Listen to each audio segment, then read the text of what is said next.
Às vezes, quem menos tem é quem mais entrega. E, em muitos casos, é justamente alguém da rua que Deus usa para acordar quem ainda tem uma casa, uma família e está perdendo tudo por causa de uma garrafa. Carlos não imaginava isso. Mas naquela tarde, sentado numa calçada qualquer, com cheiro de álcool e derrota, ele ia descobrir que a vida sempre guarda um último fio de esperança, mesmo quando a gente tem certeza de que chegou no fim. Carlos era motorista de aplicativo numa cidade média do interior. Homem simples, trabalhador, casado, pai de um menino. A rotina dele era a mesma de tantos brasileiros. Acordava cedo, fazia um café preto correndo, levava o filho na escola, dava um beijo rápido na esposa na porta de casa e saía para rodar a cidade inteira.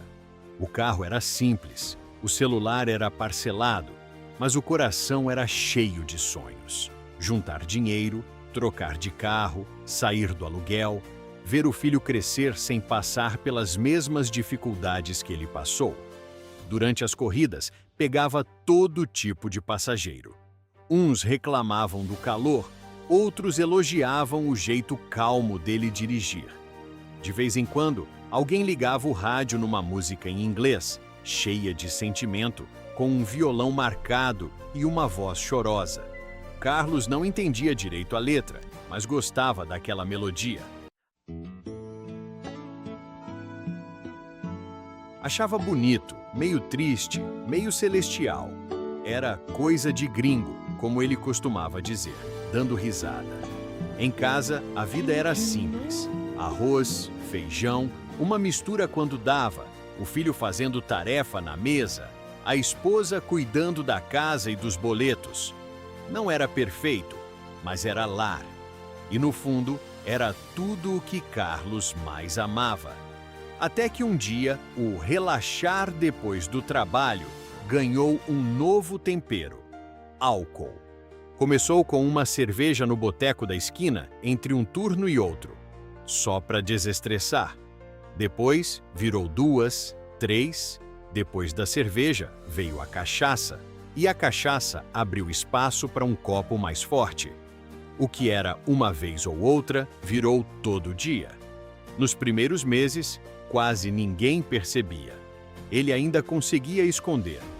Mas o álcool tem um jeito cruel de aparecer, principalmente quando a gente acha que está controlando. Vieram os primeiros atrasos para buscar o filho na escola. Vieram as primeiras reclamações de passageiros falando de cheiro forte e comportamento estranho. Vieram as primeiras notas baixas no aplicativo. Em casa, a esposa começou a notar o olhar perdido, a fala arrastada, a roupa cheirando a bebida. Tentou alertar, puxou conversa, pediu que ele pensasse no filho, na família, na casa construída com tanto esforço. Carlos prometia que ia parar, dizia que era só uma fase, que logo tudo voltava ao normal. Mas o vício não respeita a promessa. Aos poucos, as corridas começaram a cair. Ele cancelava mais do que aceitava, ficava irritado por qualquer coisa. O carro já não recebia o mesmo cuidado de antes. Até que um dia, depois de uma sequência de reclamações, atrasos e avaliações ruins, o aplicativo bloqueou a conta de Carlos. Na tela do celular veio uma mensagem seca, informando suspensão por comportamento inadequado. Na vida real, era como se alguém tivesse arrancado o chão debaixo dos pés dele. Sem trabalho, com as contas acumulando e o vício crescendo, as brigas em casa explodiram. Palavras duras foram ditas dos dois lados. A esposa, magoada e cansada, tomou uma decisão difícil. Arrumou as malas, pegou alguns pertences, documentos, o caderno do filho, um brinquedo preferido e foi embora para a casa da mãe. Ela saiu dizendo, em essência, que não dava mais para criar o menino dentro daquele ambiente destruído pela bebida e que, se um dia ele quisesse ser pai de verdade, teria que provar com atitudes, não com promessas. Quando a porta se fechou, Carlos não perdeu só a esposa e o filho. perdeu o último pedaço de estrutura que ainda segurava sua vida. Sozinho, envergonhado e se sentindo um fracasso, ele fez o que muitos fazem quando perdem tudo. Se entregou ainda mais ao vício. Se antes bebia para relaxar, agora bebia para tentar apagar a dor. Mas a bebida não apaga, só deixa a dor mais confusa. O dinheiro acabou. Veio o atraso do aluguel, veio a cobrança, veio a ordem de despejo. E quando ele percebeu, já não tinha mais casa, nem trabalho, nem família por perto. Restou a rua. Carlos passou a dormir onde dava, num sofá emprestado aqui, num canto acolá, até que um dia acabou definitivamente na calçada. Um homem que um dia dirigiu quilômetros e quilômetros pela cidade, agora mal sabia para onde ir com os próprios pés. Naquela tarde específica, que mudaria o destino dele, Carlos estava sentado na beira da calçada de uma praça movimentada. Camiseta suja, cabelo desgrenhado, tênis rasgado. A garoa fina caía. O vento trazia o cheiro de pipoca, de cachorro quente, de vida seguindo. E ele ali, parado, com a sensação de estar para trás de todo mundo. O estômago roncava, a cabeça latejava de ressaca e vergonha. Os pensamentos voavam para o filho, imaginando se o menino ainda lembrava dele com carinho ou só com medo. Pensava na esposa, imaginando se ela falava mal dele, ou se, quem sabe, ainda fazia alguma oração em silêncio pedindo a Deus que o alcançasse. Enquanto ele se afundava nesses pensamentos, alguém parou. Ao lado dele, sentou-se um homem claramente em situação de rua. Barba grande, roupa gasta, um cobertor dobrado embaixo do braço. O rosto trazia marcas profundas do tempo, mas o olhar carregava uma serenidade estranha, como quem já tinha visto muita coisa e ainda assim escolhia ter paz. Esse homem se apresentou como Antônio, conhecido por ali apenas como Seu Antônio. Dividiu com Carlos um café simples, em copinho plástico, como se estivesse servindo um banquete. Sem julgamentos, sem sermão, ele foi puxando conversa. Percebeu pelos olhos que Carlos estava no fundo do poço. Pouco a pouco, Carlos foi abrindo a guarda e confessou que tinha perdido a casa, o trabalho e, principalmente, a família por causa da bebida. Disse que sentia vergonha de tudo e que muitas vezes tinha vontade de simplesmente desistir. Foi então que Seu Antônio revelou algo que Carlos não esperava. Contou que, um dia, também teve uma vida confortável, casa, emprego, estabilidade. Tinha um filho, um menino que vivia pedindo a atenção do pai, puxando a barra da calça, pedindo que ele ficasse mais um pouco. Mas Antônio sempre colocava o trabalho e o dinheiro na frente, prometendo que no futuro compensaria aquela ausência. O depois nunca chegava. Até que um dia ele recebeu a notícia que rasgaria sua história pelo meio.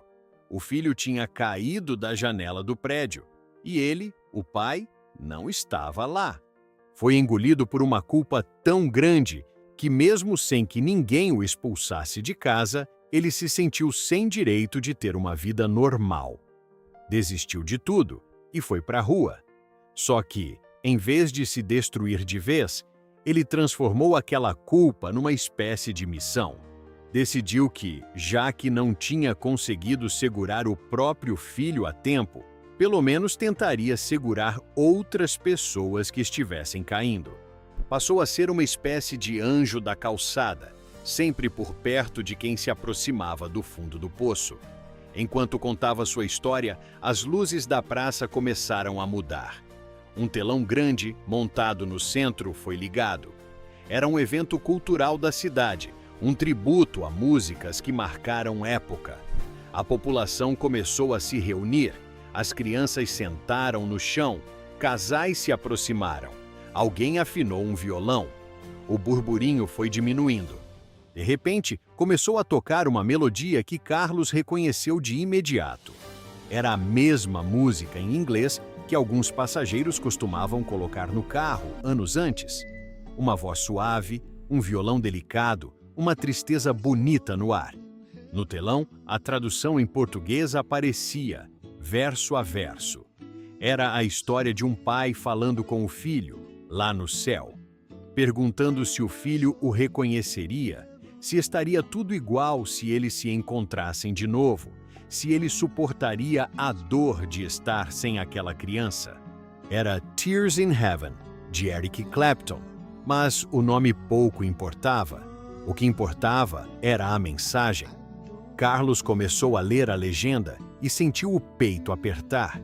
Cada frase parecia falar diretamente com ele e com o homem ao seu lado.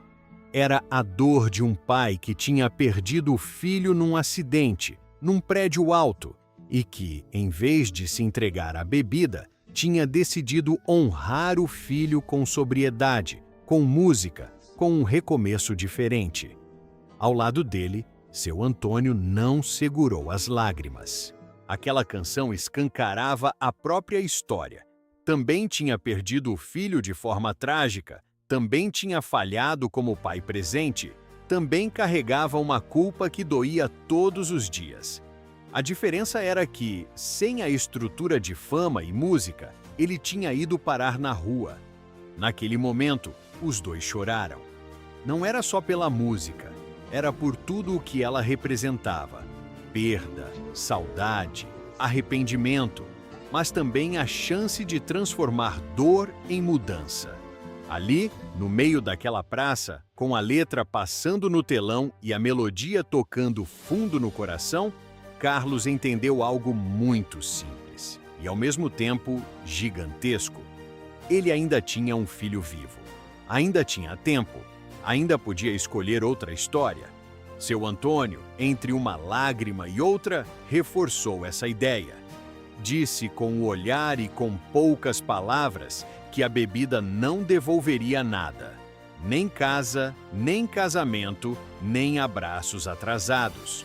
Mas que uma decisão firme, acompanhada de ajuda, podia impedir que o filho de Carlos crescesse ouvindo falar do pai só como um nome distante. Indicou um centro de ajuda ali perto, um lugar simples, mas cheio de gente que sabia o peso do vício. Ofereceu-se para caminhar com ele até lá, mas deixou claro, ninguém podia tomar essa decisão por ele. Naquela noite, ao som da música que falava de céu e reencontro, Carlos, sentado na calçada, fez a oração mais sincera da sua vida. Pediu a Deus uma última chance, reconheceu o buraco em que estava e, pela primeira vez, pediu ajuda de verdade. Levantou, ainda cambaleando, mas agora por outro motivo. Deu o primeiro passo ao lado de seu Antônio em direção ao centro de recuperação. Não foi um milagre instantâneo, foi o começo de uma caminhada longa. Nos meses seguintes, vieram recaídas pequenas, dias de desânimo, vontade de desistir. Mas veio também algo que ele nunca tinha tido de verdade: apoio. Gente que entendia a luta, que chamava de volta, que lembrava do motivo principal: o filho. Seu Antônio quase sempre estava por perto, assistindo às reuniões, fazendo companhia, lembrando Carlos da escolha que tinha feito na praça. Aos poucos, a bebida foi perdendo força. A culpa deixou de ser um peso esmagador e começou a virar combustível para não repetir a mesma história. Com o tempo, Carlos conseguiu se manter sóbrio. Arrumou um trabalho como ajudante numa oficina mecânica. Não era muito, mas era honesto. E a cada dia sóbrio, ele se sentia mais perto do direito de olhar o próprio filho nos olhos de novo. Depois de um período de recuperação, ele criou coragem para entrar em contato com a ex-esposa. Não veio com desculpas, não veio com promessas vazias.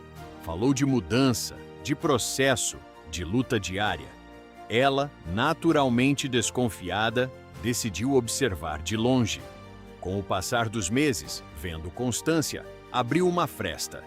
Deixou que o filho se encontrasse com o pai em um parque, numa tarde simples de domingo. O reencontro foi tímido, cheio de cuidado, mas verdadeiro.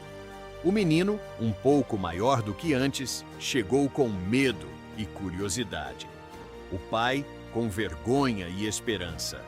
Não foi um abraço de novela, foi um começo verdadeiro. Aos poucos, a conversa fluiu, as lembranças vieram, e o menino ouviu pela primeira vez o pai admitir seus erros e falar da ajuda que recebera de um morador de rua. Naquela noite, ao voltar para casa, Carlos ligou a TV e, por coincidência, viu uma reportagem sobre a história daquele músico famoso que perdeu o filho e transformou a dor em música, em sobriedade, em um centro de reabilitação para outras pessoas. Ele entendeu ainda mais o que tinha acontecido com ele na praça. A mesma canção que ajudou um artista mundial a não voltar para o vício tinha sido usada para tocar o coração de um ex-motorista de aplicativo no interior do Brasil. Dias depois, sentindo gratidão, Carlos voltou à mesma praça onde tudo tinha começado. Levou 2 cafés simples, como o que tinha recebido. Sentou na calçada e esperou por seu Antônio, querendo agradecer e mostrar que estava de pé. Mas o tempo passou e ele não apareceu. Ninguém sabia ao certo onde o homem estava. Alguns diziam que tinha sido levado para um abrigo, outros que tinha mudado de cidade, outros que já tinha partido. Sem respostas, Carlos fez ali, naquele lugar, um novo compromisso. Se seu Antônio tinha passado anos tentando segurar quem estava caindo, agora era a vez dele. Quando viu um rapaz sentado ali perto, com o mesmo olhar perdido que um dia foi o dele, Carlos se aproximou, ofereceu um café e repetiu, quase como uma oração viva, o gesto que mudou a própria vida. Porque, no fundo, é assim que as histórias mais bonitas continuam. Quando a dor que quase destruiu a gente vira a mão que levanta outra pessoa. Às vezes, tudo começa com uma música, uma calçada, um copo de café dividido e alguém disposto a dizer: hoje não é o fim. Hoje é o dia em que você começou a voltar. E se essa história alcança alguém que luta contra o vício ou ama alguém preso nele, que ela sirva de lembrete. A queda pode ser profunda, a culpa pode ser pesada, mas, enquanto houver vida, ainda há um recomeço possível.